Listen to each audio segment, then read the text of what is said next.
Hello viewers, నేను ఇవాళ daily rice రెగ్యులర్గా మనం రైస్ ఇలా తింటే బాగుంటుందండి.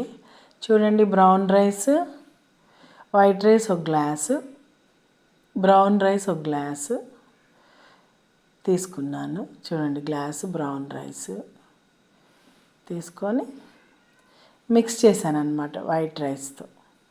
ఒక గ్లాసు వైట్ రైస్ మిక్స్ చేశాను, తీసుకొని రెండు కలిపేశాను.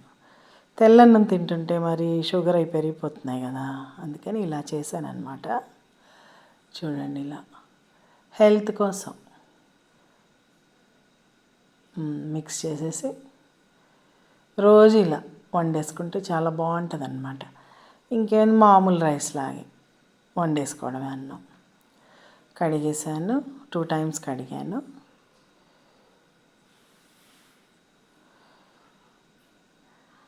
టూ టైమ్స్ కడిగేసి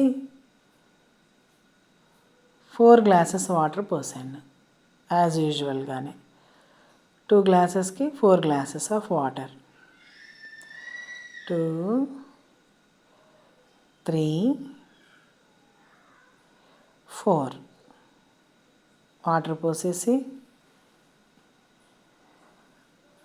కుక్కర్లో పెట్టేశాను మామూలుగానే. ఇలా పెద్ద కుక్కర్ లేని వాళ్ళు చిన్న కుక్కర్లో కూడా పెట్టేసుకోవచ్చు.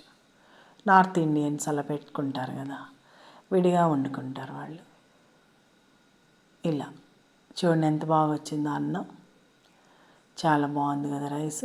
రోజు ఇలా తినేయచ్చు కదా మనం. అంటే ప్యూర్ వైట్ రైస్ తినలేము, ఆ ప్యూర్ బ్రౌన్ రైస్ తినలేము. అందుకని నేను ఇలా కొన్ని సంవత్సరాల నుంచి ఇలాగే వండుతున్నాను ఇంట్లో. ఆల్మోస్ట్ 4 years నుంచి. ఇదిగోండి, ఇంతే. దాల్ మామూలే, అరటికాయ వేపుడు చేశాను, టమాటా పప్పు, టమాటా పచ్చడి.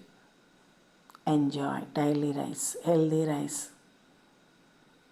చూడండి ఎంత బాగా కుక్ అయిపోయింది. నేనేం నానబెట్టలేదు, ఏం లేదు, డైరెక్ట్ వండేసాను కుక్కర్లో పెట్టేసి.